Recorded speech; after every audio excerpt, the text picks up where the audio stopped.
A father will go to any length to save the life of his son in our next action adventure. Hello there to everyone watching, and thank you once again for returning to both RealScreenReviews.com and WeLiveFilm.com. I am, of course, movie critic Nick Iacobucci, and our next movie review is for the film Snitch. This film opened in late February 2013, and it stars the on-screen talents of Dwayne Johnson, Susan Sarandon, Jon Bernthal, Barry Pepper, and Benjamin Bratt. Snitch comes to us from sophomore director Rick Roman Waugh, the longtime stunt coordinator and director of Felon from 2008. This tale sees a youngster getting into some pretty big trouble after being convicted as part of a drug deal. The mandatory minimum laws have him facing a 10-year prison sentence, and seeing as he will not roll over on anyone else, his dad tends to take matters into his own hands. John Matthews makes a deal with the DA to deliver bigger criminals to law enforcement and in turn have his son be released early from prison. Well, people, this film isn't great, but it's at least better than average, and part of that reason is because of lead actor Dwayne Johnson. I think that I can honestly say that he gets a little bit better with every movie that I see him in, and if he's given the correct story and the correct script, he can be very much effective. He always tries to bring more than a one-dimensional character to his action films, and I think that both the movies Faster and The Rundown are very good examples of this. The Rock does bring many levels of emotion as well as desperation to this character, and as he approaches the age of 40, this is really a good direction for him to take his career into. Snitch also gets a nice positive from all of the quality secondary actors that were cast to fill up the film. Susan Sarandon was good as this hard-nosed DA, and both Benjamin Bratt and Barry Pepper are very solid as usual. I must, however, tip my hat to the Walking Dead alumni Jon Bernthal. He brings to life a character named Daniel, and he delivers a really good performance in a really good role as a guy stuck in an unbelievably desperate situation. The biggest surprise in this film, however, for me, comes from director Rick Roman Waugh, and he has a long-time career as a stuntman and stunt coordinator, and that did not brace me for the film that I sat through. Now, please let me explain what I mean. The late director David Ellis started his career as a stunt coordinator for a very long time, and after he became a director, he only delivered movies the likes of Final Destination and Shark Night.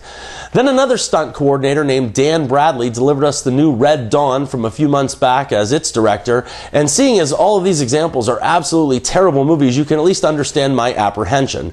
Now, I will say that the director of this film, Snitch, does a much better job in the film's second half than he does in the film's first half, but the second half is full of speeding cars and action sequences, which he is obviously very familiar with. However, he does his absolute best to make this a well-rounded film, and you just have to tip your hat to the guy for giving you that much in the first place. Another good aspect of this film is the above-average script by director Waugh and Justin Hythe, and I think Hythe is the man that wrote both The Clearing with Robert Redford and Revolutionary Road, which was directed by Sam Mendes. I would say that they create enough of a story that it is at least one step above your standard action fare, and the characters that they create are not only developed, but they come off as real people as well. Now, I did like this film, but don't get me wrong, it's no masterpiece by any means of the word. Snitch, it's not a great movie, but I think that I just wasn't expecting anything at all going into it, and for that reason alone, when you end up seeing something that is worthy, well, it kind of seems better than it actually is. One of the drawbacks, however, is the film's first half, and it suffers a bit from being stretched in too many directions. In that time, the film does feel a little lengthy, and they just could have gotten to the point a whole lot sooner. Also, it's supposed to take place in Missouri, but I saw like palm trees and other things that didn't match the geography as well as general logic, we'll say. The director also used an ungodly amount of close-ups, and needed to pull the lens back at least here and there. Finally, I wish somebody could take up a collection and buy this director a Steadicam, a sturdy mount, or even a $10 tripod, because he really needs one. At right around 1 hour and 50 minutes, Snitch is really not a bad film that delivers genuine feelings of desperation and morality. Dwayne Johnson shows us much more than a bruising action star and taps into previous unregistered territory as an actor. Director Waugh has worked very well with cinematographer Dana Gonzalez, and they have put together a film that looks professional in every sense of the word. The score by Antonio Pinto also adds a brilliant blend of scary, nervous, and tense energy to a story that already had all of these elements in the first place. I would also say that this is probably one of the better performances that we have seen from Dwayne Johnson, and I beg him to keep going in this direction with his career. Nick's Real Screen Review is a better than average recommendation with 2.5 stars out of 4, and that's for the human action drama Snitch. Snitch. Considering that I thought I was going to be giving this 1 star or even 1/2 of 1 star, this is truly high praise indeed.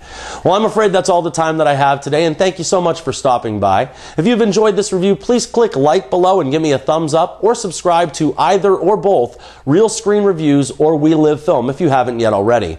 I'm sure that I'll be returning soon enough with more movie and trailer reviews, and until then, remember people, this is Nick Iacobucci saying I'm not always right, but only when it comes to the movies, and thank you very much for your attention.